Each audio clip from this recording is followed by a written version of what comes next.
colleagues, this session is devoted to the economic aspects and prospects for the relations between Russia and Europe. Today, in today's earlier sessions, there have been a lot of expressions of concern about the level of cooperation between Russia and Europe. That has been expressed by many speakers, in particular the chairman of the government of the Russian Federation, Dmitry Medvedev, also in statements from the representatives of the European Commission, and it is really so. You can use any definition or word to characterize the current level of Russia-European relations, but the situation is not normal. The level of cooperation does not meet the expectations of both sides, does not meet our capabilities and what is demanded by the people of Russia and Europe. Today, Russia, the Eurasian Union, the European Union are hubs of economic activity. Together, we account for roughly 21% of the global gross global product. So we occupy 1/5 of the territory, 700 million consumers, a great resource. We continue to be the largest partners for each other. Although the trade turnover is going down, there are problems there, we see problems there, but still more than 55% of our foreign trade is with the European Union. And we see also big amounts of import into Europe from the Russian Federation. We continue to be one of the biggest trading partners with Europe after the United States and China. We live in a situation today where we do help each other as partners, where we implement large-scale projects together, but still the level of economic cooperation is not satisfactory to either of the parties. There are several factors at play complicating this situation. There are internal difficulties in the European Union and the Russian Federation. There are differences on the situation in Ukraine and Syria, sanctions, counter-sanctions, and many other issues complicating our relations. This subject is raised very often during the first day of Gaidar Forum, which is, despite the existing differences today, being very important players but very good partners of each other, we should find the way to cooperate in this complicated situation. And here, let me refer you to one of the latest interviews, head of mission, head of the representative office of European Union in Russia, Mr. Ushatskas, where he said that in this very difficult situation, we need to find a new modus operandi. Also, in the same interview, he said, well, despite the intermission that we have in the relations between each other, but work will be work. There are many areas where we continue to cooperate very well, despite the overall difficult situation in our relationships. With this starting statement, let's start a discussion. Let's first try to analyze, and there was some analysis done at the plenary session. So the analysis of the macroeconomic situation in Russia and European Union. To answer that question, this also complexities in macroeconomic situation, how do they influence the future of the dialogue between Russia and the European Union? In the current macroeconomic situation, does it create more difficulties for the dialogue? Or on the otherwise, it can help us, can act as a factor contributing to dialogue. So with this, Ernesto Ramirez Rigo, Mr. Rigo, head of mission of the International Monetary Fund in Russia. Are you here in the audience, huh? Will you please take the floor then? Thank you.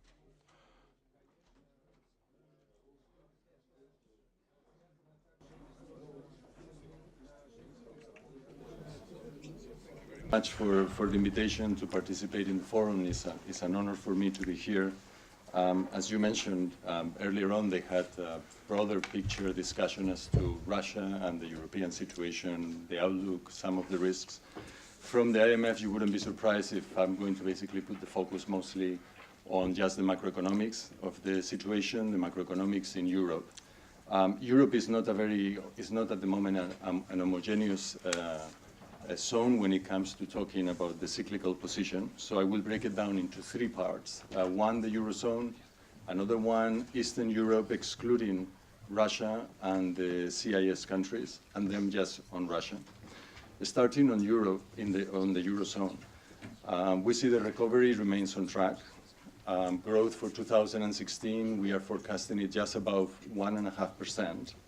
Basically led by domestic demand. There has been a pickup, an improvement in confidence from the consumer side. There is some improvements on investment. And of course, there is a benefit to them from the decline in oil prices. Europe being a mainly oil importing economy. At the same time, inflation continues to be very low. Inflation expectations are also very low. The ECB, in order to counteract that and maintain its mandate of price stability, has been very supportive of the economy. It has helped ease credit conditions across the Eurozone, in particular with quantitative easing. It's been helpful in lifting the value of assets in the Eurozone, which has helped improve the collateral values and hence credit possibilities. And more importantly, it has opened up a lot of breathing space for the structural reforms to take hold in Europe. However, there are downside risks to our forecast, and I think most people know about them. Emerging markets are decelerating globally. It's not just an issue in Russia. And there is an increase in political uncertainty in the Eurozone. Part of it is driven by the refugee crisis, but also is changes in governments across the Eurozone. And so that will call for an improvement in the policy mix and a strengthening of the policy mix. Two of the main recommendations that we have been pushing through have been using all the fiscal space is limited, but there is some fiscal space available under the SGP. At the same time, boosting the centralization of investment in the Eurozone. In that sense, there is the Juncker plan, so something along those lines would be helpful and supportive of the ECB policy to improve domestic conditions.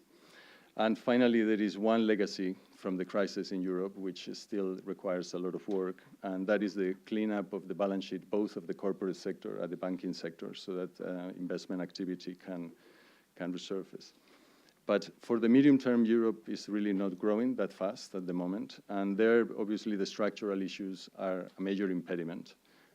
We see a problem in the sense that unemployment remains very high on average, and the divergence within the Eurozone is still very, very much there. So we have countries like Germany or Holland operating at full capacity, whereas there are others, to name three, France, Spain, or Italy, which still have high unemployment and a slack in the economy. So completing the banking union and the fiscal union would be important steps to improve the process and to avoid in the future another bout of financial instability. Eastern Europe is a region for which is also important to Russia. There, what we have seen is a major rotation towards domestic demand growth. Growth has accelerated significantly. They are enjoying the tailwinds from falling oil prices, a positive for most of the region. The pickup in economic activity in Western Europe is important for Eastern Europe, since they have a lot of connections through the supply chain with those economies. And they've also made a substantial acceleration in the use of EU structural fund and cohesion funds, which has helped boost investment, all of which has improved their outlook, at least for 2016, probably going into 2017. But they also have some complications or some policy challenges along the way. Number one is dealing with legacy problems, not very different from the rest of Europe, especially the Eurozone. Banks still have to address the issue of non-performing loans in most of these countries. And in addition to that, there is a need for them to reinvigorate the business climate. There was quite a significant amount of convergence leading into the great financial crisis between Eastern Europe and the rest of Western Europe. But since then, what we've seen is a deceleration, and that's going to require improvements in productivity that can only be achieved through pickup in investment. Now, turning into Russia, which is in a slightly different situation than the others, we know Russia had two major shocks, oil shock and the sanctions shocks at the end of 2014. This happened at a time when there was already some deceleration in potential growth in Russia due to structural bottlenecks and also some fall in productivity in the economy. The policy reaction at the time of the shocks was the adequate one, and it helped to stabilize the situation. In particular, the central bank floated the exchange rate, which helped to absorb part of the fall in the oil price. The FX facilities launched together with the Ministry of Finance bank recapitalization program was very helpful to avoid a much worse credit crunch. And then, of course, the budget had a reallocation on spending that was supportive for domestic demand. So all in all, the response was the right one, and it helped improve conditions. We've seen this already starting to pay off. The current account adjustment is proceeding and is supportive of the deleveraging, external deleveraging process that is forced by the sanctions. The exchange rate, floating the exchange rate, has the potential to become a positive for Russia. It's made the economy more competitive. At the same time, we've already started, maybe as a result in part of this, to see some divergence compared to the crisis in 2008 and 2009. One of them being, for example, employment in manufacturing is holding up better. Another one is industrial production has fallen by less than what we saw before. So probably more through price adjustment than quantity adjustment. It's what we are observing. But the outlook is not very strong for Russia. There are some significant risks out there. Everybody is now talking about the recent additional decline in the price of oil, obviously a major issue for Russia. Fiscal policy in the medium term is also going to remain constrained. There is a need for the public sector to adjust to the new reality of oil prices, and that will basically mean create a drag on activity for some time to come. And then on top of that, we have the issue of the sanctions. Now, this is more of a potential long-term issue affecting not only the credit capacity of the economy, but also affecting investment. And by that, I mean two channels. One, confidence of investors, and two, technology transfer that might come in the form of FDI, or at least not having as much FDI as otherwise would have been the case. The result of that in our outlook is that Russia will be growing at around 1.5% for the medium term without additional structural reforms that can reinvigorate investment and that can help reallocate resources towards the non-energy tradable sector. Now, that's not very different from what the outlook is for the Eurozone, with the difference being that per capita income in the Eurozone is much higher. So here, per capita income convergence would have come to a significant slowdown. Now, the outlook, I mentioned earlier, oil as a risk for the outlook. I think at the moment, most people are thinking also in terms of China as risks for the global economy. China has done enormous strides to become one of the leading economies of the world. Now is correctly rebalancing towards domestic demand-led growth, but that comes with implications of global magnitudes. And one of them has been commodity prices and lower international trade. Now, in terms of the impact for the Eurozone, is not too large. We've done some simulations to see what would it mean if China were to grow by 1% less compared to what we have, which is 6.5%. And the implications for the Eurozone are between 0.2% to 0.3%. However, when one takes into account that the Eurozone faces the policy problem of a zero lower bound, essentially they cannot cut interest rates anymore to respond to this. And I think in the plenary session already, Professor Eckengrang was mentioning this risk in some of these advanced economies. and the fact that fiscal space is very limited in the Eurozone, obviously even 0.2 to 0.3% lower growth as a result of China could be significant. For Russia, I think the risk is clearer. Oil prices, major channel into the Russian economy, and the second one, of course, is the second round effect of lower growth in Europe. Lower growth in Europe means one of the still major trading partner for Russia would be affected. So actually the magnitude of the same deceleration in growth would be equivalent to a 0.5% lower growth in Russia, and over time we estimate around 1.9% lower growth in the medium term. So just to recap, essentially the cyclical pickup in the Eurozone and in Eastern Europe continues with some downside risks. The Eurozone still has quite a bit of work to do if they want to lift growth above the current 1.5 or 1.6%, and in particular if they want to reduce unemployment and strengthen the union. Here in Russia, despite the policy response that helped stabilize the situation, there is quite a lot more that needs to be done beyond the typical balance of payments adjustments. And we are talking about implementing structural reforms to lift potential at a time when this has to be done with fiscal policy, with fiscal retrenchment, which will not be an easy thing. And dealing with fiscal retrenchment in a situation where growth is slow is all that much harder, but it's unavoidable for an economy that has essentially just received a terms of trade shock of this magnitude. Thank you. Thank you very much, Mr. Rigo. Colleagues, I believe the main message in Mr. Rigo's statement is that in the economic development of European Union and Russia, there are positive traits now taking place. They're kind of fragile. There are risks associated with those things. But in this situation, the factor of interaction between Russia and the European Union, trying to find ways to expand cooperation, to find new areas of cooperation, is becoming ever more important to make sure that the first positive changes in the economies of the two regions, they have additional momentum. I would now like to give the floor to my colleague, to Vladimir Salamatov, CEO of the Center of International Trade. Thank you, Andrey. From macroeconomics, let us move on to the external trade between the European Union and Russian Federation to make some comparatives, because one of the statements or messages I wanted to make is the trade is sharply falling between the European Union and Russia. Well, it's not completely the truth. If we have a look at this slide, what we see here is not only declining trade turnover with the European Union, but at the same time, it is in the trade between the European Union and the rest of the world. There are a number of factors there at play, of course.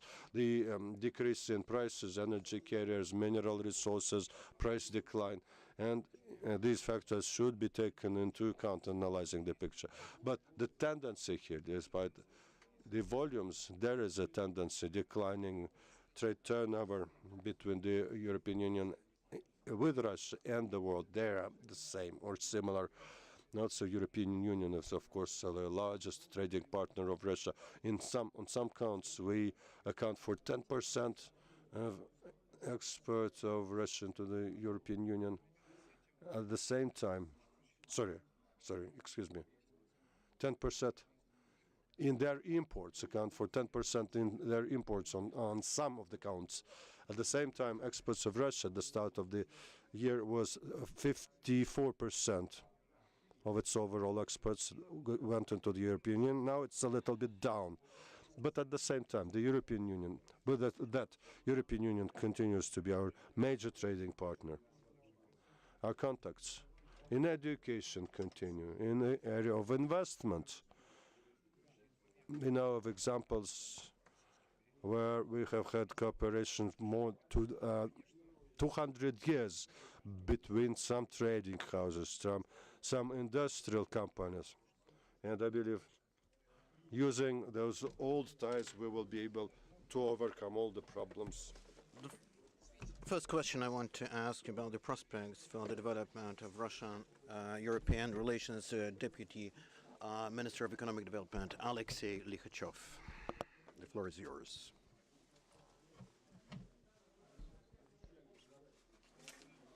Thank you. The colleagues, friends, Mr. Ambassador, I will like to continue to carry on with what they just started presenting in pictures. Let me offer you some important details, both in the statistics of our trade and economic relations and in the historical background. So on the second slide here, here is the Russia's view of the trade turnover to the EU. So you see the blue line showing a deep drop in the trade turnover with EU as compared to other groups such as CIS, Customs Union, OPEC. The cost values are also highlighted here, and also it shows that along with other economic groups, precisely the EU has probably suffered the biggest drop from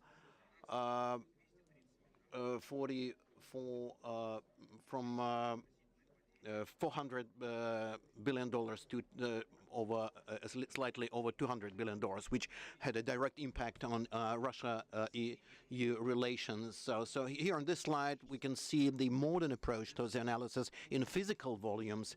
Here you can see these bars on the left showing are the physical volumes, which impact heavily by the market prices. The Russian Federation's export in physical volumes grew in 2015. There was a slight drop between 2013 and 2014, but in 2015, against the backdrop of sanctions, the physical volume of exports, Russia's exports to the European Union grew somewhat. As regards the imports from EU to Russia, the picture is quite the opposite. The significant drop, as you can see, due to blue portion of these bars, which shows the drop in food imports and farm products, which is explained by Russia's countermeasures. We are sort of self-critical in terms of our export structure, returning back to our cost structure. So the lion's share is the hydrocarbons, as we can see here, but the growing portion of oil products in 2015, the critical year in our relations in the new history, in the modern history. A number of products in physical volumes grew, such as tractors and trucks, oil tankers 1.5 times, bulldozers, and different types of trucks and forklifts 11 times. So this is all despite the quite complicated political conditions, and thanks to certain policies, we managed to maintain the trend towards the growth in the volume of supplies from Russia. So the upper part here, the trade in services, we would like to emphasize that Russia continues to remain open to the services of European suppliers. The balance is not in our favor, $9 billion, although the overall drop in the volume of services is clear. It's an interesting picture with investments. My colleagues from Central Bank will correct me, but as compared to the early 2015, in the mid-2015, there was a significant increment. The aggregate figure for European investments, it's France plus 2 billion, Germany plus 3 billion, the Netherlands and Cyprus plus 12 billion US dollars, as you can see here. In such difficult conditions, some European investors from the key countries, our key partners such as France, the United Kingdom, and Germany, have managed to increase their presence on the Russian market. And also drawing the line, we should note at this point the overall background, the overall negative trends in trade and economic relations is actually the outcome of the last 1.5 years. Here, the slide shows the history of our relationship, institutional cooperation between Russia and EU in the 90s, drastic, sharp surge in relations when we proceeded with the signing of the roadmap for creating the uniform economic space,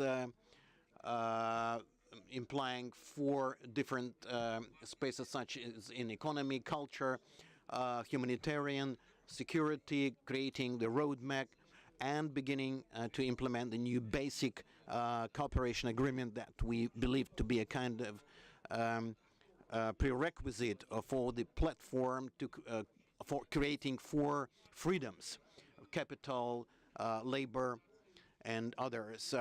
Also, modernization, the plan, the interbranch industry cooperation, work with on different projects. So that's also grew significantly. So let me say at this point that in these years between 2001 and 2013 allowed us to increase the trade turnover 6 times, 6-fold. We increased 3-fold the amount of investment between 2011 and 2014, except for the nearest neighboring partners, excepting our nearest partners in the customs union. Well, perhaps we were dealing with the key privileged partners, both in terms of trade relationship and investment cooperation. And in the spring of 2013, unfortunately, we faced quite a different reality, as we are now trying to assess the losses incurred as a result of sanctions.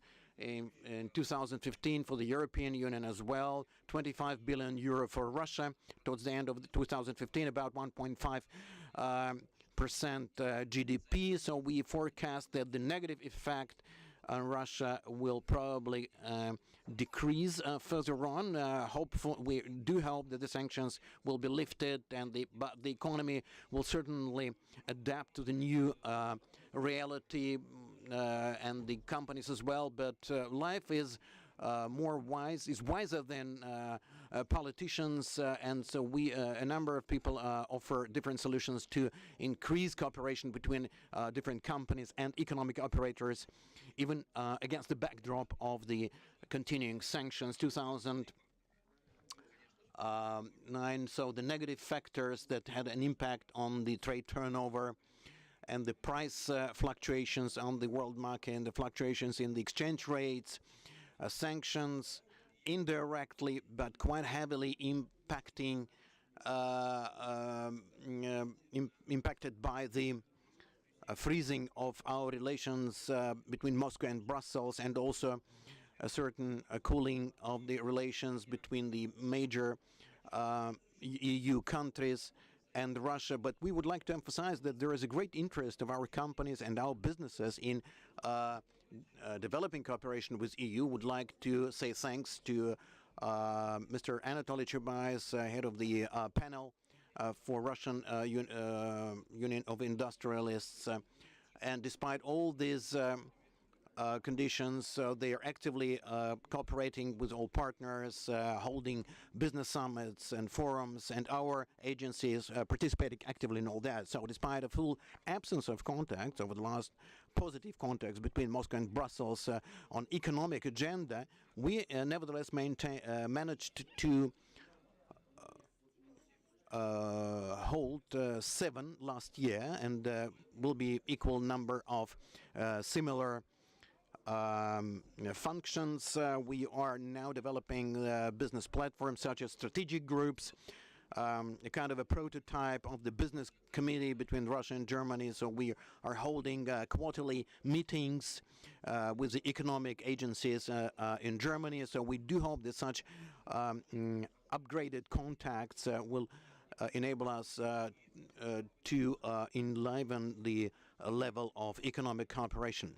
So I understand that I'm probably going far a little bit beyond the agenda, so let me say in closing that here is the kind of a general approach towards our common interests. I would like to emphasize it's not the interest of bureaucrats from different agencies and ministries. I'm talking about companies. First of all, European companies associations that were actually approved during the 2000s is a kind of a roadmap of economic space, and Prodi and Mr. Putin signed a number of documents to that score. We've emphasized repeatedly that we are ready to move towards this uniform, unified Eurasian economic environment where the certain barriers are gradually lifted, those barriers that stand on the way of moving goods and services. So this is an insistent demand on the part of businesses,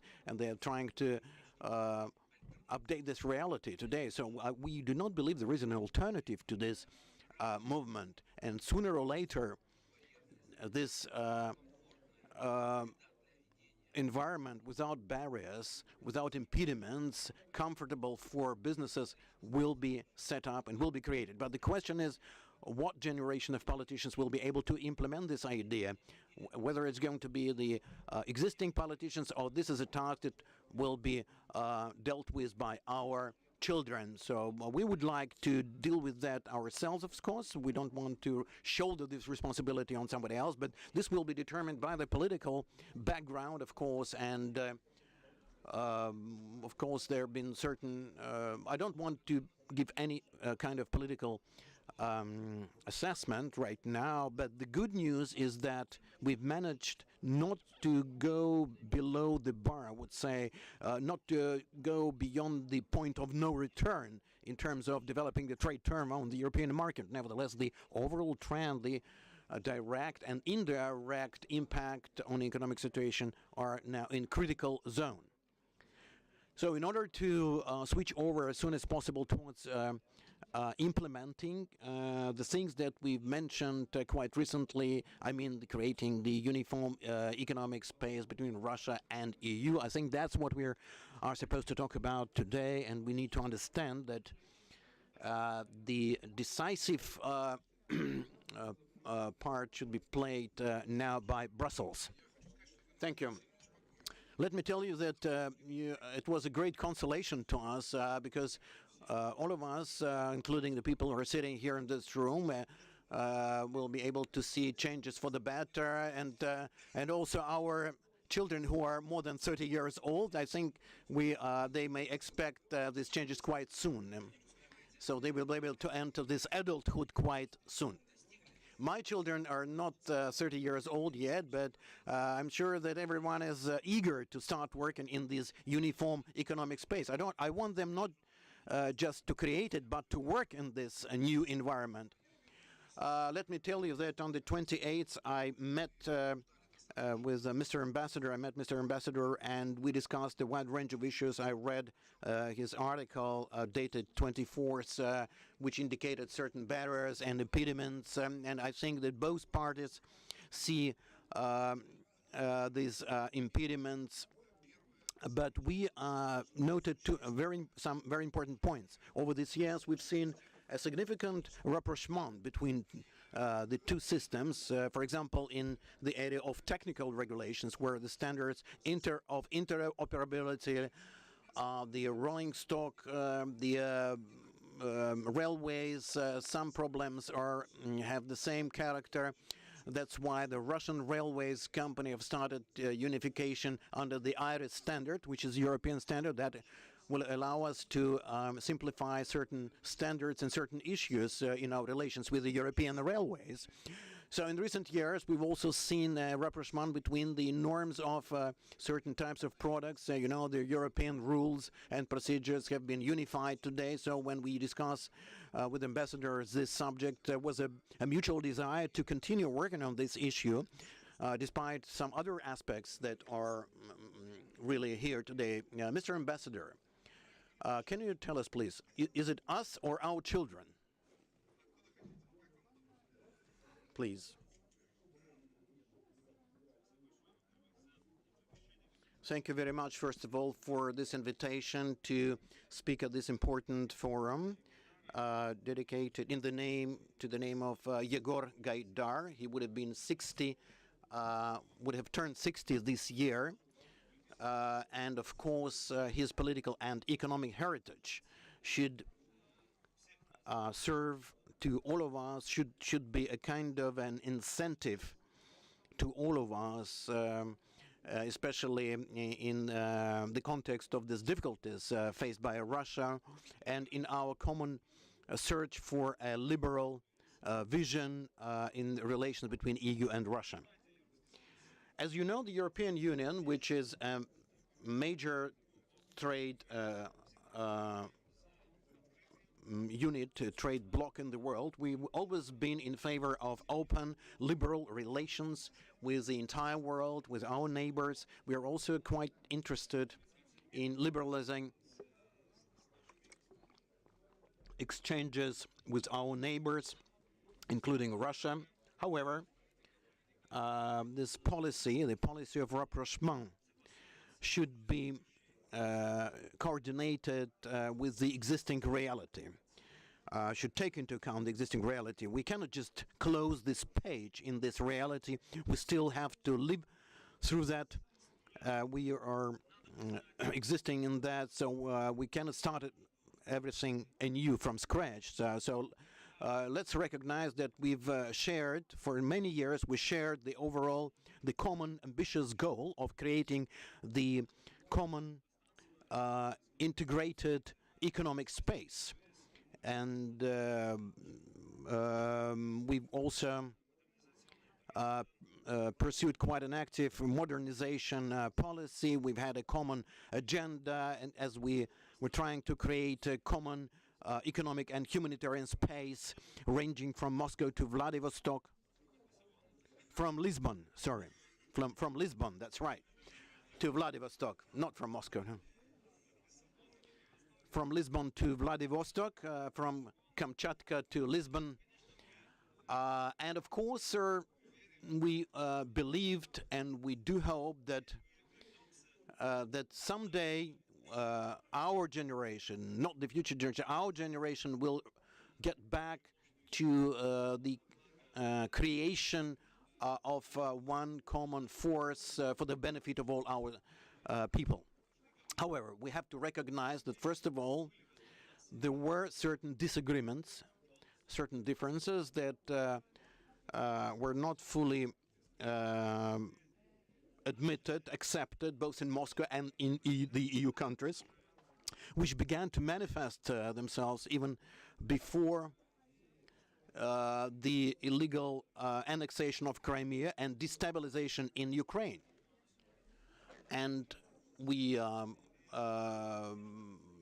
fact that we were not fully serious about this undermined the foundation of our relationship. Despite that, we have to admit, and Deputy Minister Likhachev was referring to that, and other speakers, that irrespective of any sanctions or counter-sanctions, our relations continue to be quite close. And the European Union remains to be a major trade partner of the Russian Federation, 47% of trade turnover, of the entire turnover between Russia and EU, which is much less than with the Eurasian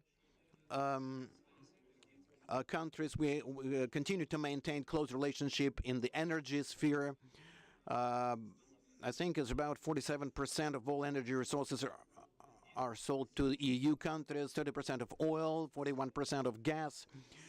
And so without these trade relations, we have very close, very active exchange between students, a portion of scientists in the area of education and research. If I can rephrase what has been said today about Russia, referring to Russia, well, referring to relations between EU and Russia, in the very end, Medvedev said that we do have a desire and we will turn out to be winners. I would like to add at this point that apart from the reserves and desire and will. We need a common vision and mutual trust. So far, we do not have this mutual vision, and as for mutual trust, it suffered radically because of what happened in the Crimea and Ukraine. I do not have another roadmap here with me that I could demonstrate to you right now that would help us and explain to us how we can get out of this.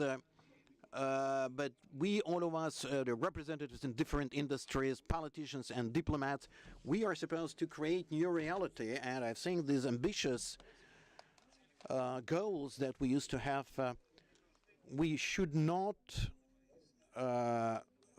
try to search for them anew. We need to strengthen the realities that we've created and continue to move into the future. On the other hand, we have to recognize certain differences that are still persist, and that we need to respond jointly to that. First of all, inform each other better to make sure we have common vision.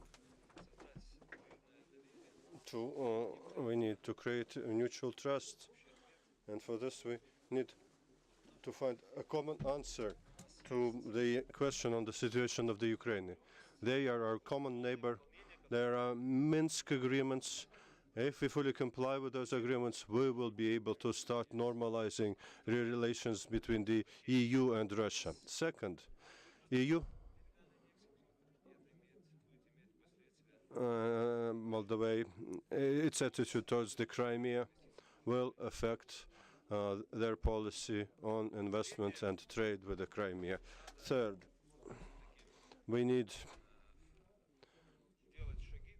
to take steps to make sure countries comply their WTO obligations, to remove some of the disagreements on trade, the issues that popped up even before the crisis in the Ukraine. Also, we need to know better how Russia, on the one hand, Russia stands for integration, but on the other hand, we would want to know your position or your vision or understanding of how can policy import substitution matches the declared desire to integrate. How does it match with the principles of equal conditions for competition from goods from various countries? As for our relationships with the Eurasian Union, of course, we do follow the developments there. We do have working contacts with the Commission and the European Union, which is an example of extremely deep integration. And being so, we are very much respectful of other regional integration unions. We do hope that the process of Eurasian regional integration will open up borders between the members of the Union, but we want to be more clear about the level of common policies in the Eurasian Union on trade and how much open the territories of these countries are going to be. The unilateral actions of Russia with respect to Ukrainian goods and Moldavian goods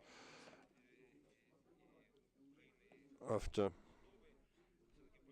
certain developments, there have been additional exceptions in the customs regime added. But to sum up, European Union has been and will always be a global player supporting the system based on international law, whether it applies to human rights or human freedoms, or whether it's independent and territorial integrity of sovereign nations, or free trade and open economies.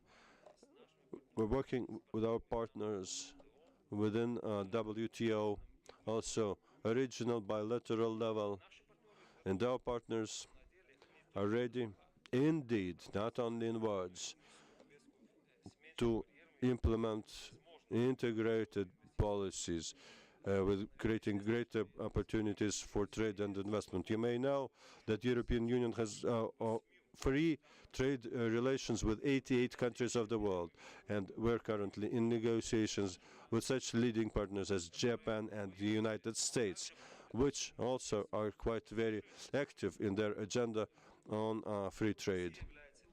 Russia is the third in importance of trading partner of the European Union, and it would be absolutely reasonable to expand our economic relations. But in addition to serious political factors, there's also an issue of whether Russia is interested, whether Russia is ready to take the same open position based on international law, opening up trade like the European Union does.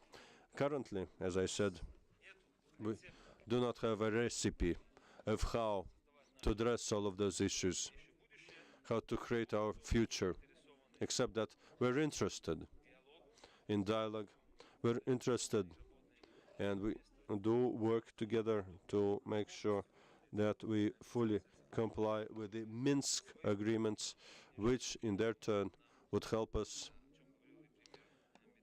And Prime Minister Medvedev spoke about that, would help bring normality to our relations. Thank you very much, Mr. Ambassador. Let me get back to the subject of negotiations.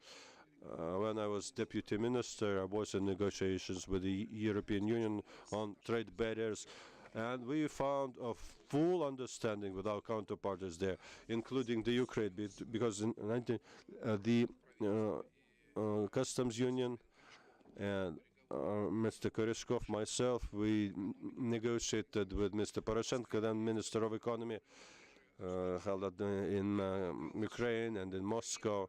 And according to those discussions, we expected that Ukraine, in their transformation from old model to new model, what Russia is now doing in automotive industry, from Euro standard 0 to Euro 5, we are now in that compliance with that standard. So what we offered Ukraine, it is your choice. Either change technical regulations, the whole system of regulation as a result, or use the customs union technical regulation for free trade with the members of the customs union, and at the same time other standards, whether it's European standards or Ukrainian standards, to make sure we're fully open in our trade. That agreement that we reached with them was called removal of technical barriers in trade. We met in the government, met with very many business people and leaders, 10 ministries, directors of departments there, and that met with complete support. When I went to Brussels with that idea and met with Mr. Vigant, he wouldn't listen to me, and in 15 minutes he said he was not interested in discussing the subject. It would be the way they decide in the European Union, and they will follow the European model. I told him back then that sharp transition would weaken Ukraine as an industrial power, which has great potential. But what he said, it will happen the way we want it to happen. And as a result, many industrial companies in Ukraine are not producing anything at all because of that shock. And again, getting back to our discussion on the eve of the new year, your optimism and our desire to find points of contact, I believe that would overcome the barriers in our relations. And Anatoly didn't want to speak here, but he's in the front row. His business dialogue between industrialists of the European Union and Russian Federation clearly shows that the attitude is the same. We want to cooperate, expand cooperation, open new jobs, exchange our achievements. So, since Anatoly didn't want to speak, maybe he would say a few words at the end of it. Now then, we have Pyotr Fratkov. He is the head of the Russian Export Center. Among his functions are expanding the exports of Russia, including exports into the European Union. Where do you want to speak? Thank you very much. Let me be seated from here. It's more of a comment rather than a statement, more of a technical commentary. Difficult to add many things to the previous speakers. Just a few comments on my behalf. We are a specialized institute of development of a country. What can we do to support non-raw material export, in particular into the European Union? Also, without going into deep commentary or analysis on the structure of trade, the structure is similar to what we had several years ago. Roughly, we have the same. On the one hand, what we're saying here is that there is political turbulence and sanctions, and it is basically not the only reason affecting our trade. Peter, sorry for interrupting. What I wanted to say is that putting all the blame on sanctions would not be right. Political turbulence, not all blame should be put on it. Of course, there are objective things. We live in the external environment, and we have to work to make sure to have balance. But there are other factors there, quite concerning, causing quite a bit of concern. That is the readiness of entrepreneurs to take mutual risk in doing trading transactions. We feel their reluctance there. What we can do to help there is provide insurance for exports. It's a government function to remove political business risks in international trade transactions. And I have to state it here that the requests from the businesses to insure their business, they have submitted a lot more requests to get that insurance, which is not very good, really. That they have more demand to close that risk. It was not that evident in 13 and even 14. As a mechanism, focused mechanism to support export along the line of the European Union. In the past, when our insurance was not in that much demand, but now it has changed. And ensuring political risks, that was not in demand at all. There was some demand for business risk because there are companies with better financial standing, lower financial standing, but now they want insurance against political risks, which shows that there is concern. There is a lower confidence level between business people. They are now willing to take this additional expense to be able to maintain their trade volumes. That affects overall exports, and that shows that, well, now the demand for this specialized mechanism is high. And this is not a good sign, because this kind of support, it was always insurance for commercial risks on the liberal commercial instrument. Now they want to get more insurance from political risks, and some of the organizations that used to provide insurance are not ready to offer insurance against this risk. Yes, and we perform this function. We have to live with this situation the way we have. The level of trust is not very high right now. We, of course, continue partner with our counterparties in Europe, such as Hermes and other agencies, Exim banks of various countries. We are in contact with them, but again, the question is whether they are ready to accept those risks. And we, as institutes of development, and I was asked to speak on some of such institutions on their behalf as well. So what I would want to say here, that through communication, through conveying all the possibilities that there are to the businesses, we may be able to bring down some of that concern. Otherwise, that may deteriorate a situation, and trade may suffer, no matter what good statements we make. This is what we have, and this is important. Thank you. Thank you, Piotr. In addition to people representing here the authorities or specialized agencies, we have also a powerful public association. I mentioned Anatoly already. It is he's from the Russian Union of Entrepreneurs and Industrialists. I'm in the Chamber of Commerce and Industry. On the 20th, the president, as far as I know, is going to meet with the small and medium business in a special event, and we have Vice President of the Delovaya Russia, Olga Karbanyan. Please.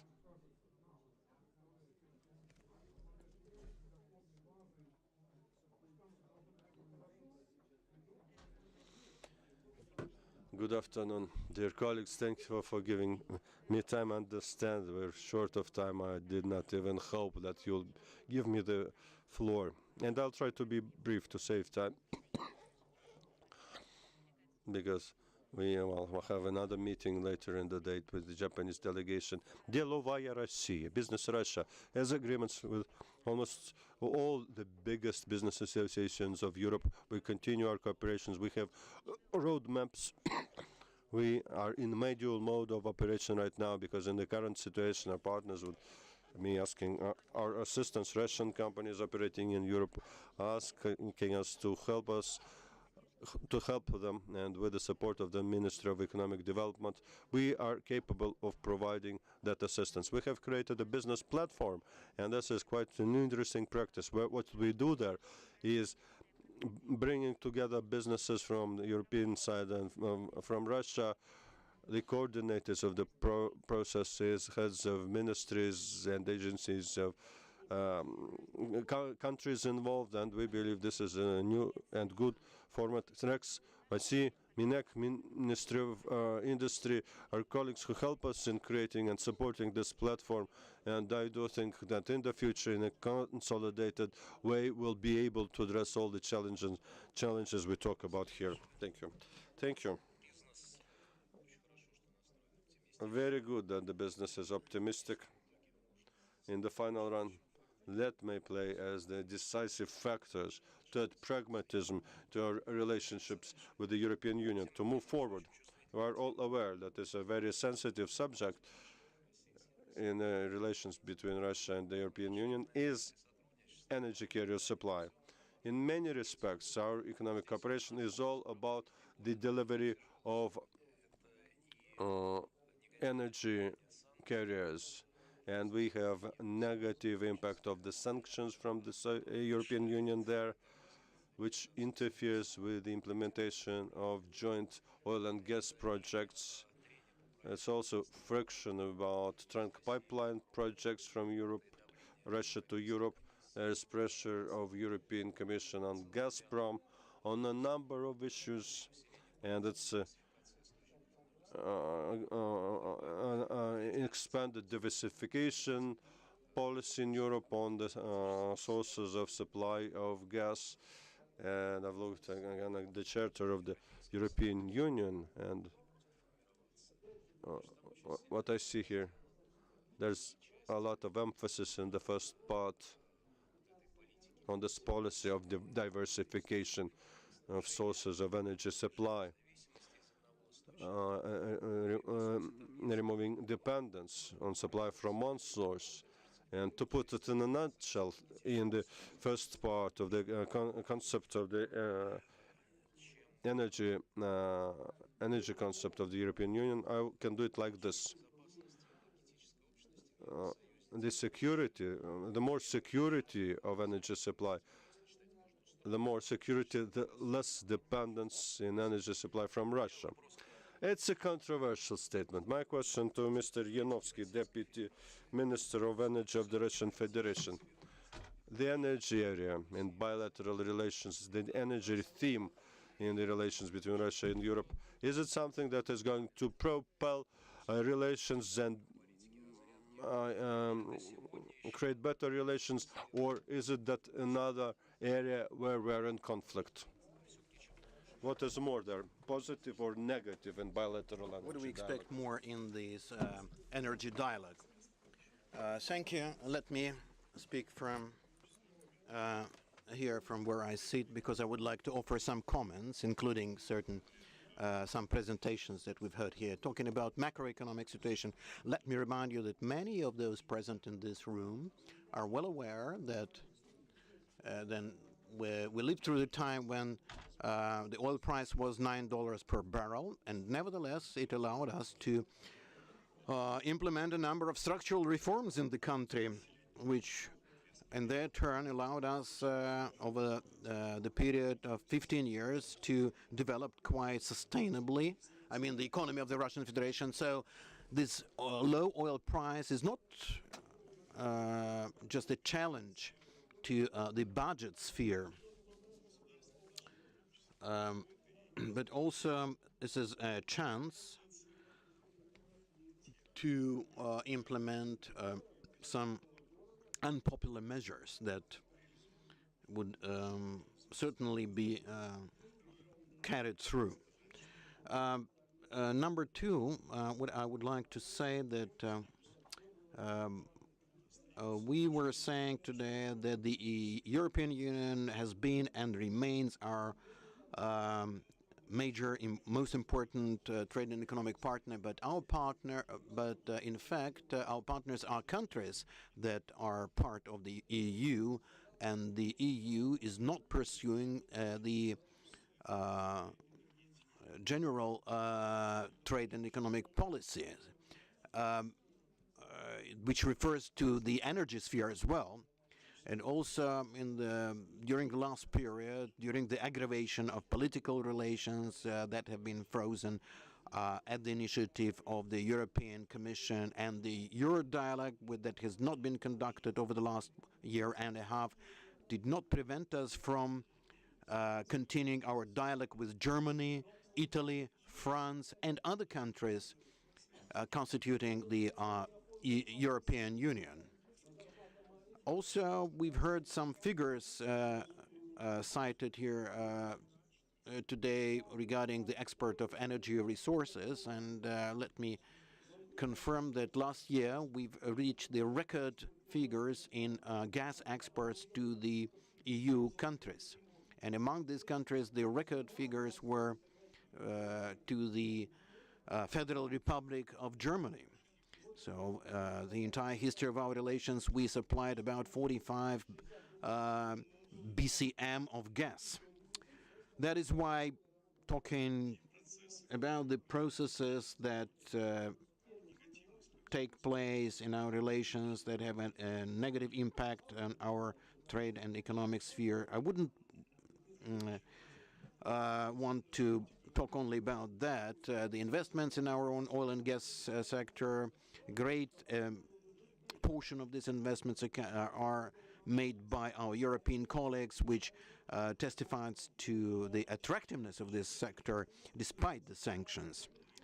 And another idea at this point, that over the last 10 years we've been pursuing the policy of diversification, and it should not be a scare to anyone, which refers not only to the supply of our energy resources and the structure of supplies, derivatives of these resources, talking about our eastern direction of our energy policy. Let me say that over these years we continue to build infrastructure projects in the east of our country. And let me note at this point that this is not a threat to our traditional consumers in Europe, because all these infrastructure projects, whether they are referred to the oil pipeline or gas pipeline, expansion of railways, are geared towards the development of new deposits in eastern Siberia and in the Far East.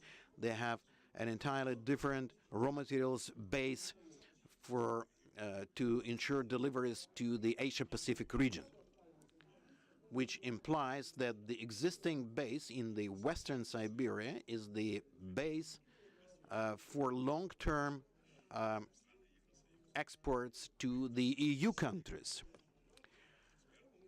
predominantly. Therefore, as we discuss these questions with our colleagues, with the different institutes, European organizations, as we try to make forecasts about the share and the volume of energy resource deliverers, we understand that the competition is running high in this market due to the policy of energy saving, the technological development, and the new chances,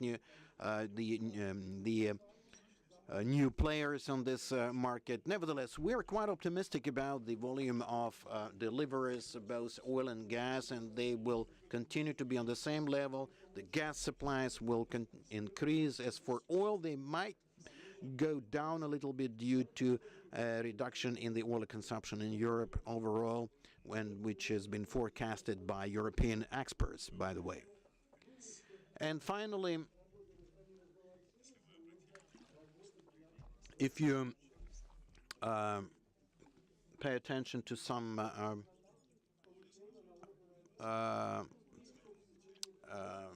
speakers, to what they said, Vladimir was saying about the interaction on technical procedures and technical regulation with colleagues in the EU, who were saying that it is going to be like we said.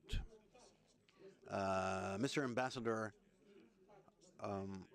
said that in order to re-establish mutual trust and the common vision, there are certain conditions that we have to meet. First of all, political terms and conditions. So we need to understand, and we need to answer some questions, whether it's possible to have equal partnership relationships between different parties if one of the parties offer similar demands or conditions.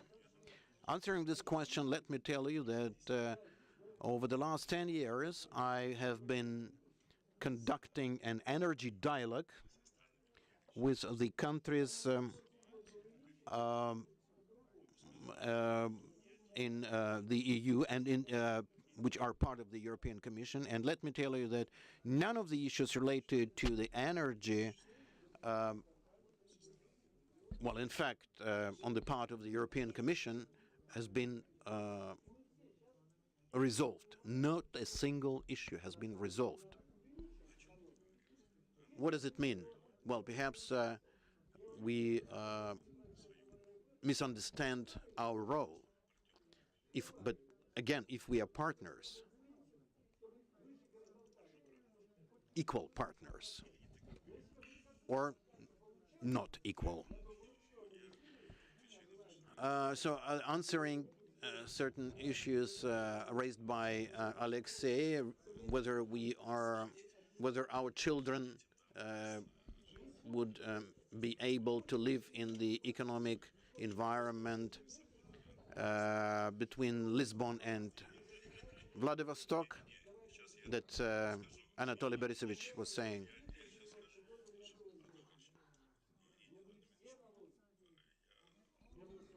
Let me remind you here, the subject of economic environment was born from the energy environment theme, and precisely talking about this, the dialogue about power supply, electric power energy, talking about the former relationship between the former Soviet Union or Russia's relations with EU. The results of this joint work are well known to everyone in the European Commission and to us, and at this today what they do is quite the opposite. In the meantime, our operators, the NSE Association, approved this work, these efforts some time ago, and it was approved by industrialists and entrepreneurs on a political level. Therefore, I would like to offer, taking into account that it's a kind of a creative debate here that we are holding, so we should try to think about certain basic principles of this cooperation and how this cooperation is going to be developed further. I have no doubt that they will develop further. There will be further movements because the economic geography has not been cancelled. No one is capable of cancelling the economic geography. The geographic proximity, the available resource and human potential of our countries makes it possible for all of us to ensure to meet the demands of our economy. Thank you. Thank you, Anatoly Borisovich. Let me say that Deputy Minister and the Minister who are present here, they've done a lot, quite a lot to develop the Russia-EU relations. Anatoly Borisovich was involved in the development of South Stream project, negotiating with all the countries where this pipeline should run through. And Alexei Evgenyevich also has done a great job, and right now on the track of relationship with the European Union.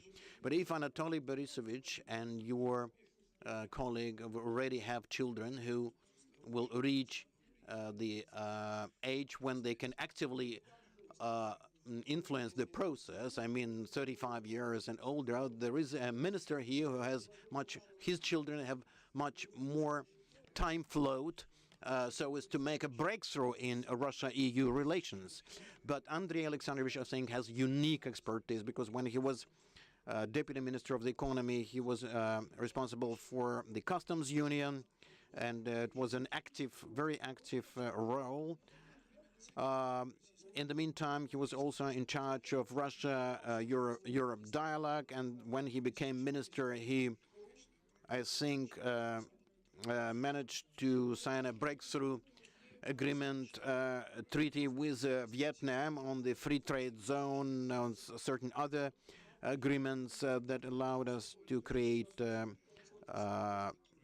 trade relationships. Now I would like to give him the floor and to show several slides that will tell us that there are serious challenges that we have to recognize. You know that there was an agreement on Trans-Pacific relationship, although it has not been ratified so far.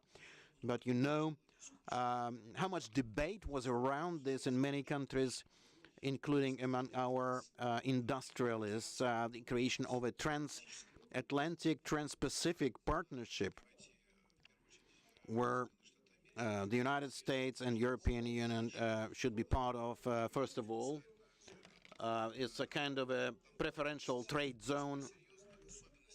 There are certain specific features to this agreement. It's not just an agreement on the free trade zone, but as far as we were able to recognize that they are going to deal with questions with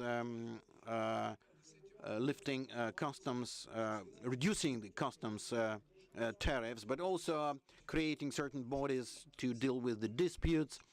Also the Trans-Pacific partnership, where they have quite serious elements of economic unions, which is a more serious integration between different countries that will certainly have an impact on all others.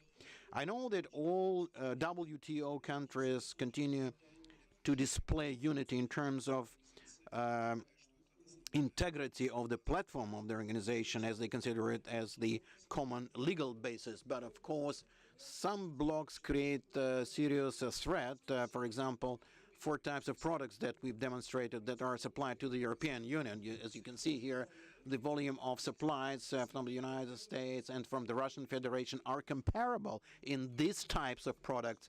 And as soon as the free trade zone is set up in this situation, the U.S. companies will certainly get certain preferential terms, so which means that the soft trade zone should be created. We need to lift the customs barriers and to create some other tracks so as to ensure that relations are improved between these trade partners. Of course, we are not a party to all these discussions. On the one hand, Mr. Ambassador, we should not be concerned about this, but unless we recognize that we supply not only oil and gas to the EU, but some other products where we may face certain difficulties. Andrey Alexandrovich. You are a very experienced person, has many skills and many talents. So how can you assess these threats from such major blocs, such big organizations, that we call them free trade zones plus, because as they discuss more issues than just reducing customs tariffs? And what kind of prospects do you see in the development of Russia-Europe relationship? And also, as a deputy minister for the trade in the Eurasian Union, for example, talking about this 51% that in Russia's exports in the European Union, the countries that unite the EU, they have 54%, as we know. Please. Thank you. Just maybe one comment as an introduction, first of all. Apart from the dialogue with the EU, I've also been conducting the dialogue the Presidential Commission with the United States, and I remember we were discussing at some regular forums, in particular St. Petersburg Forum. There was a kind of a prayer that we repeated every year, stating the fact that the level of business cooperation is significantly higher than the level, the degree of political and intergovernment relations. As for the EU, we did not make any assessments like that.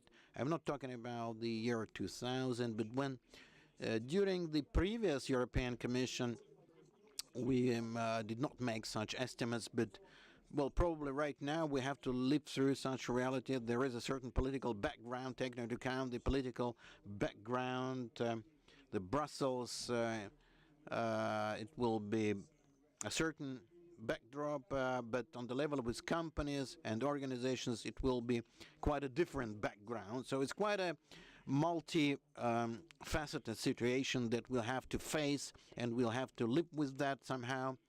So as we understand that there are different influence groups, including Eastern European countries that have traditionally pursued a politicized economic policy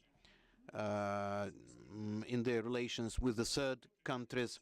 Nevertheless, this is a kind of reality that we have to live in, and would like to wish our diplomats to go further along Minsk agreements, and probably to alleviate this process as a kind of frustrating process that will help us to improve the economic situation and to reach some kind of constructive scenario, workable scenario, because we're talking about things that are really important for our lives. I remember the year 2011 when we met certain representatives of the European Commission, and we've had very lively discussions about the dangers that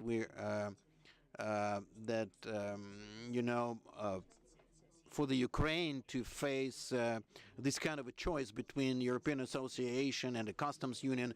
I spent much effort on that when we virtually worked on paper how we can combine these different approaches. I do remember all that. I do remember when during the last summit where we already reached certain agreements on the context between Eurasian Union and the customs union and the EU. I remember this quite well. Nevertheless, that the temptation for our politicians to play this card, and as you know, that's a kind of problems that we arrived at, and which led to the actual, deaths of many people, and many other difficulties that we're facing today. Nevertheless, it's quite obvious today that we are in some longer prospect, we would be able to switch over to normal relations, as we are close partners and there's a great history of our relationship. But the question is, what will be the result of that, and how it's going to be correlated with the challenges, because it's not an isolated crisis in our relationship with the EU, as it is overlapped with the structural transformation. And that's what I was asked to comment on. Well, in fact, talking about Trans-Pacific, Transatlantic, and other major agreements that are now negotiated. How do we, what is our attitude to those? That the idea of global trade based on WTO that was supposed to evolve in the Russian round, that idea was a utopia. It could not create an acceptable level of agreements that would match the ambitions and the aspirations of various categories of countries. That's the main problem. So, initially the situation did not evolve quick enough, but then it moved into the area of regional trading unions. As a result, the governments of many countries come to the conclusion that it is impossible to emerge out of the crisis that started at the end of the first decade of the 21st century based on the old model of protectionism. Let us discuss G20 and other fora, and people agreed on that. Protectionism should no longer be there. But global liberal system under WTO, global trade without any barriers, also cannot be created. As a result, there are individual clubs. Within those clubs, people will be talking not only about free trade. It's not trade as an issue. It's about cooperation, value chains, about the distribution of roles and incomes in the process of manufacturing goods. And here there will be agreements between the governments, who does what, who markets it, the products, etc., etc. This is basically the idea behind all those trade agreements. And the discussion goes on within those clubs. As Carl says, we have to run very fast to at least stay at the same place, and we're going walking behind. We're getting behind the process evolving here, and there's a barrier now being created. They want to trade with America and other areas. We are moving towards the east, and there are very many interesting plans there. But this is happening, and with these additional difficulties, where political structures get involved in the process, European ones and the governments of individual countries, instead of a positive impulse, they would add a negative impulse towards our trade. That can result in a situation where we will be facing each other back to back, and we will be losing competitiveness, and that we will then not be using the drivers of cooperation. We will then form partnerships with other companies, and that would not work for the benefit of the two parties. This is something that we should be very careful about. Businesses understand that better, acting on their micro level or even big corporations. They feel how it's moving in real terms. And we need to put all those things into the political agenda to take a holistic view of all the risks that we have there.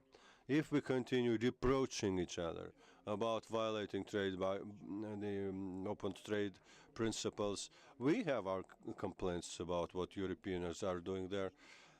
Very many barriers created in Europe against our goods, and many disagreements there. So trust is an important issue there.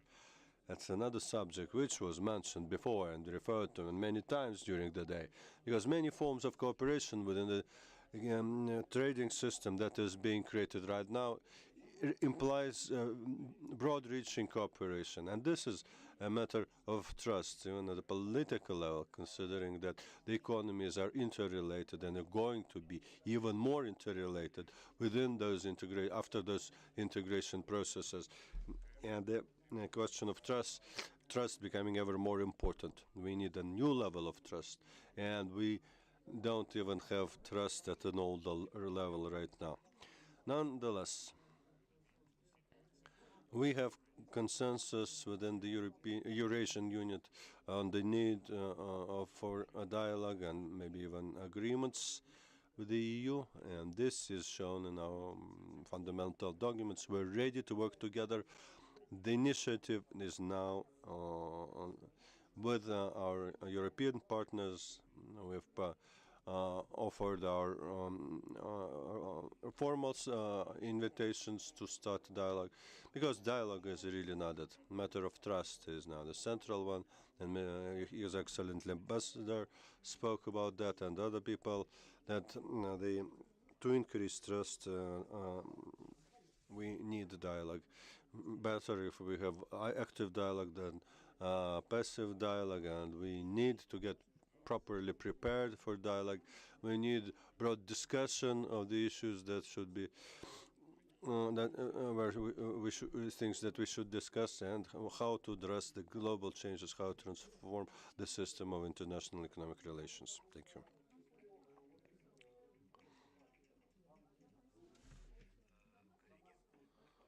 Colleagues, we're moving towards the close of this discussion. But in any case,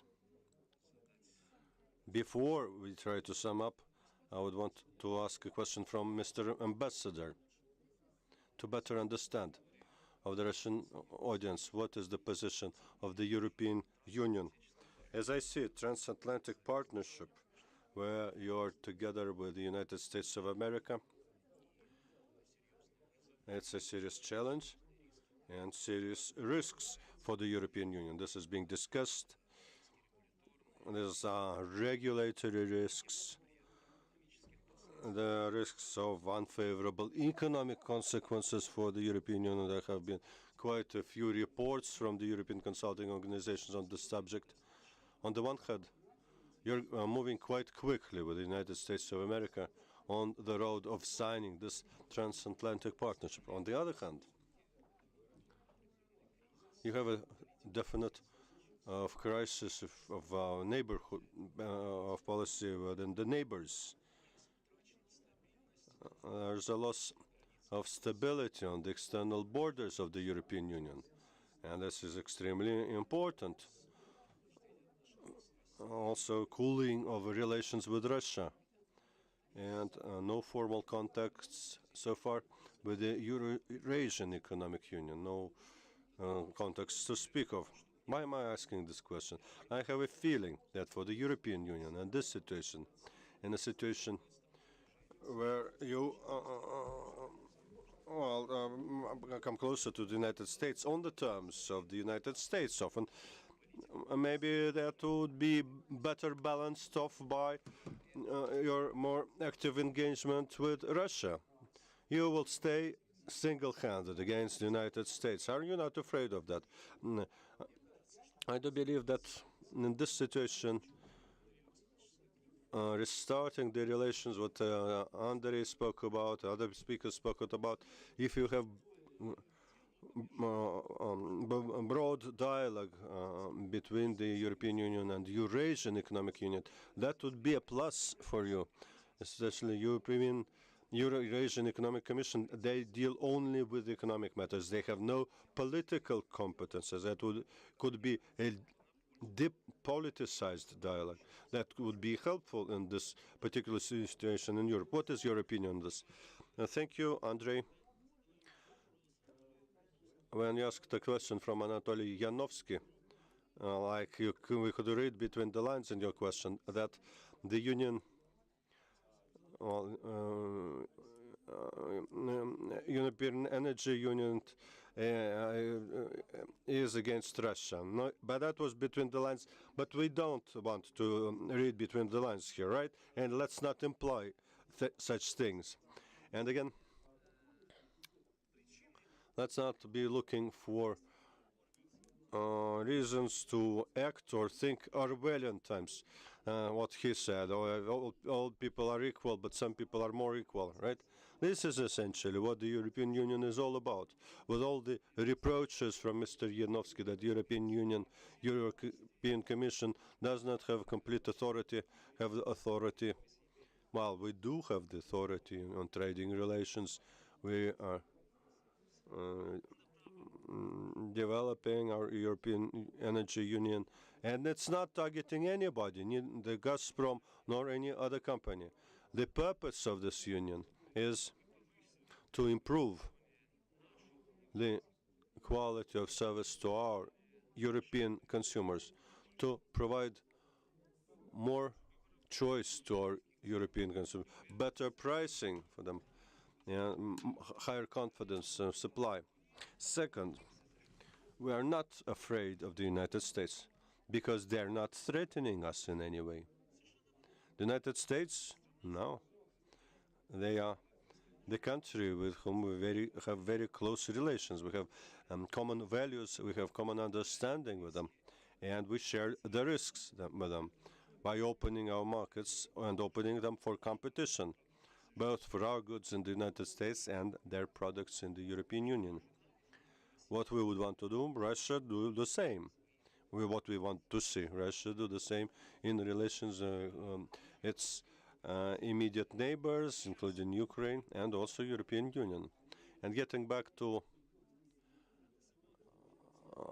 that idea, Lisbon to Vladivostok, Kamchatka to Ireland, this real world, the road from Vladivostok to Lisbon goes through Kiev. So we need then to find a common answer there, how to do that.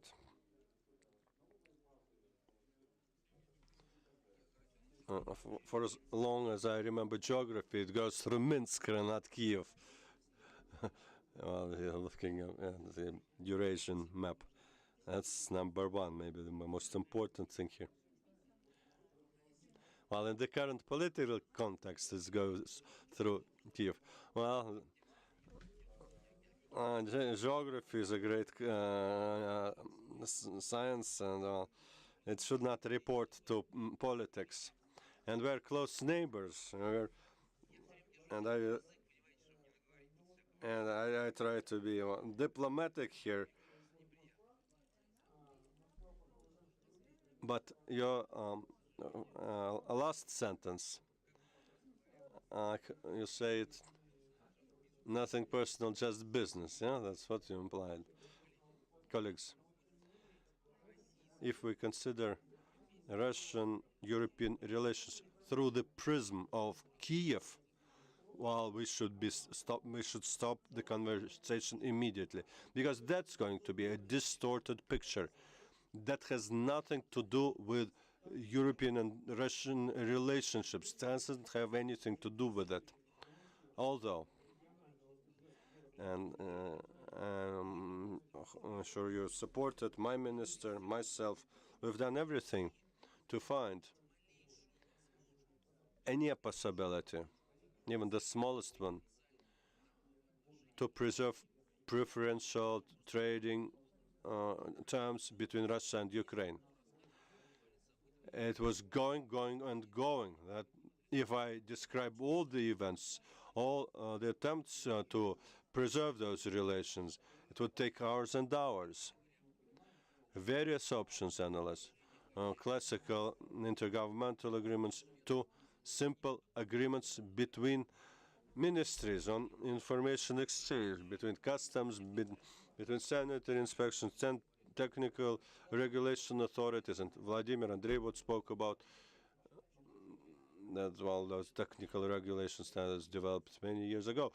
There's no answers. We couldn't find an answer because of the politics.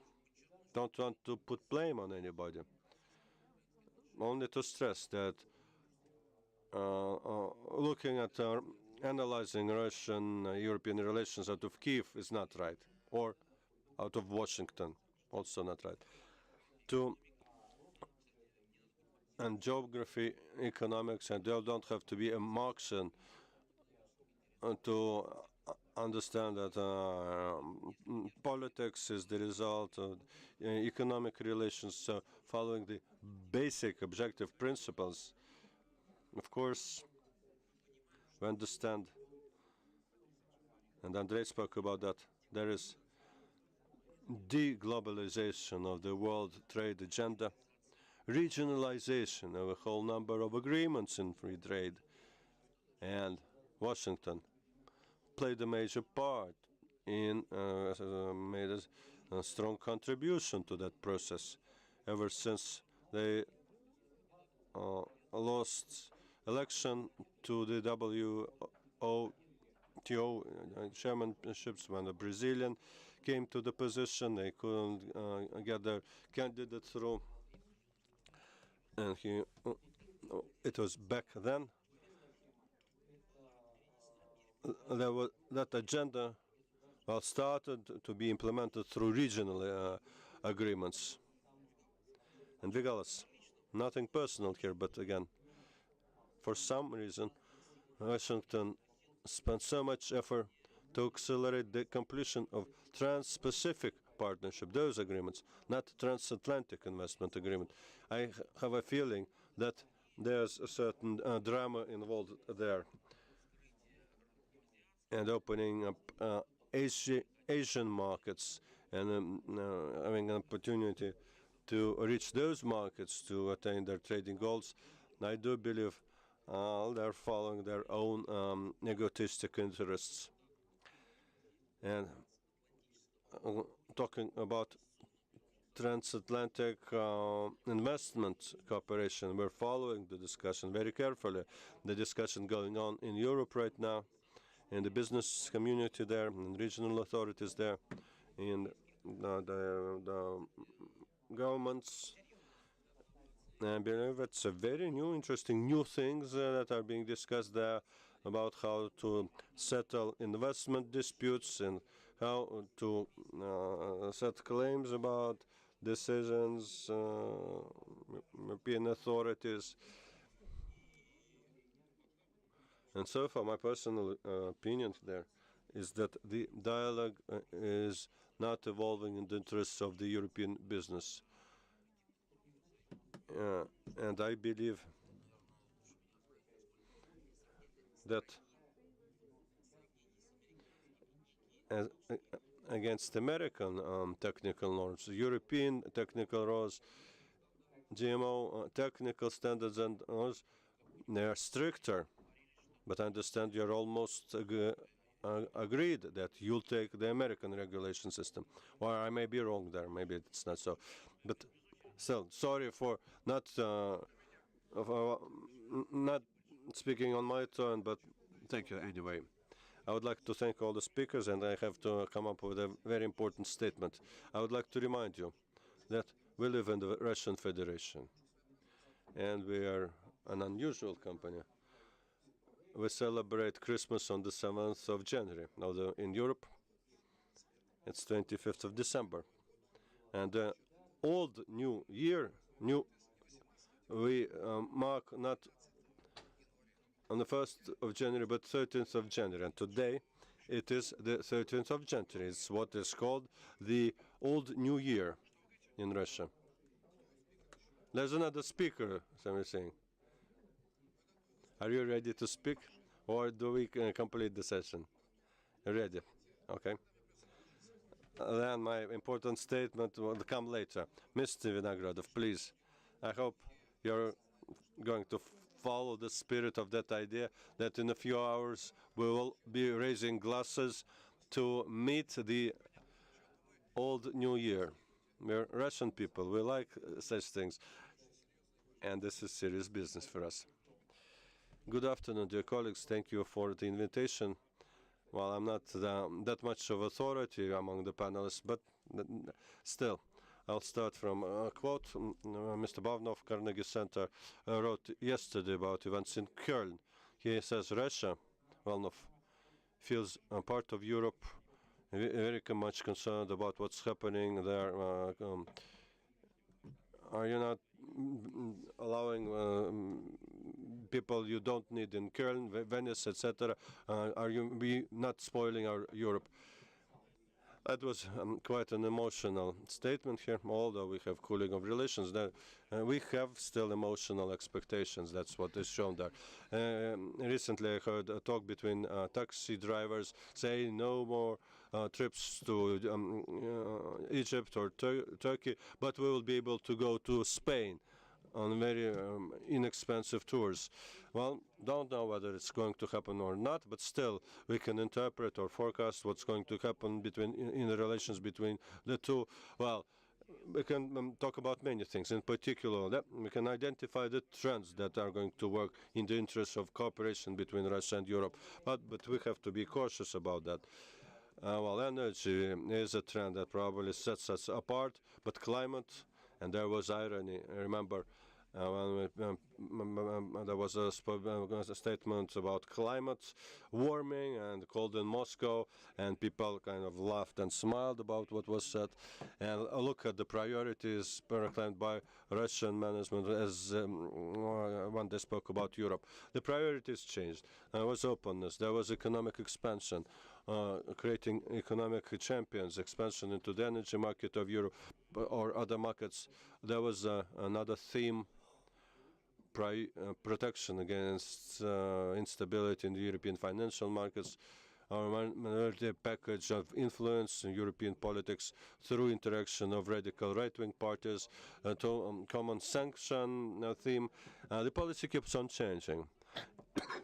And there's kind of no completion in any of those political drives. But as we manifest a new priority, it would seem that it's going to be the most important one, determining the relations for many years to come. It's not so.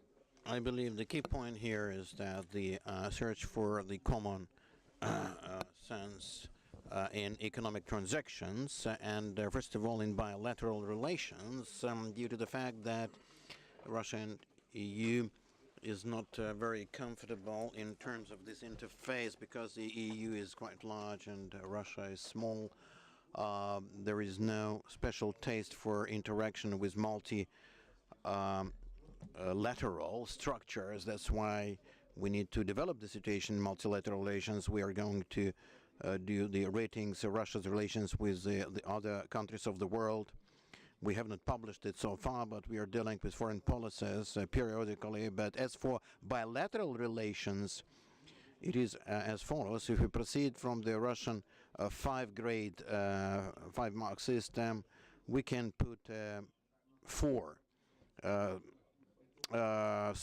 scores with key countries such as Italy, Spain, Switzerland, Hungary, Czechia, perhaps Macedonia, and some other less significant countries such as Slovenia.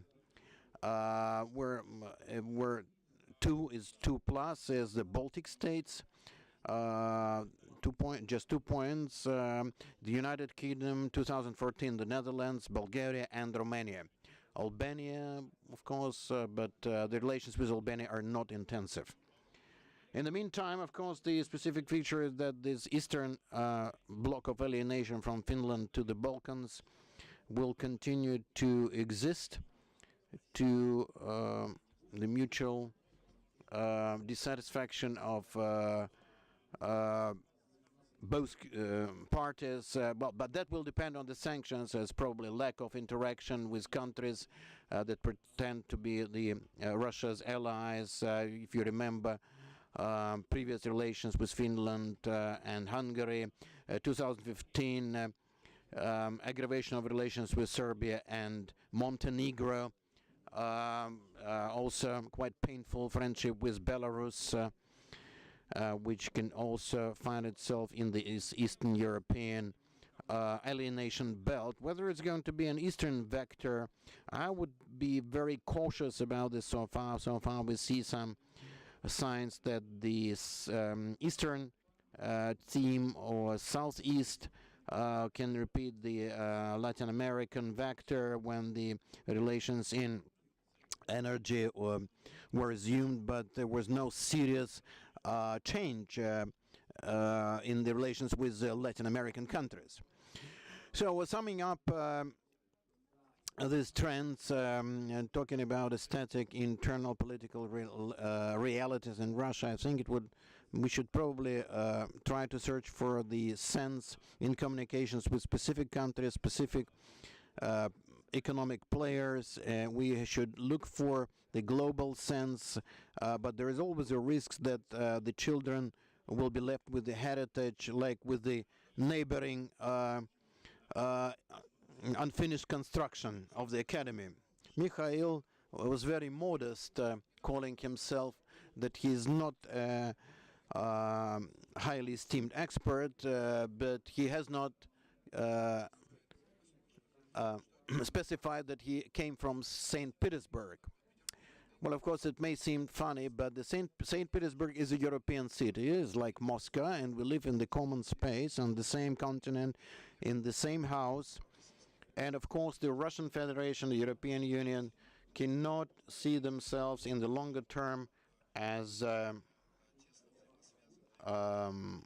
closely related in economy, politics, and culture, as a great formation, I would say. And that's what I would like to wish you, and I do hope that even my daughter will be able to see that when she reaches the age of when she's going to build actively our common European house. And just a couple of words to add. You know, I would like to say just a few words in closing. Just summing up this discussion, we do not have any differences regarding the cooperation, that this is an imperative. And what is more, we can see that statistics is quite contradictory. The physical volumes are growing, investments from Russia to Europe are growing. There are positive trends in business developments, a positive signs. We are testing the new formats in this cooperation. So that is why one of the main conclusions of this event today is that it's up to the official authority of the European countries and Russia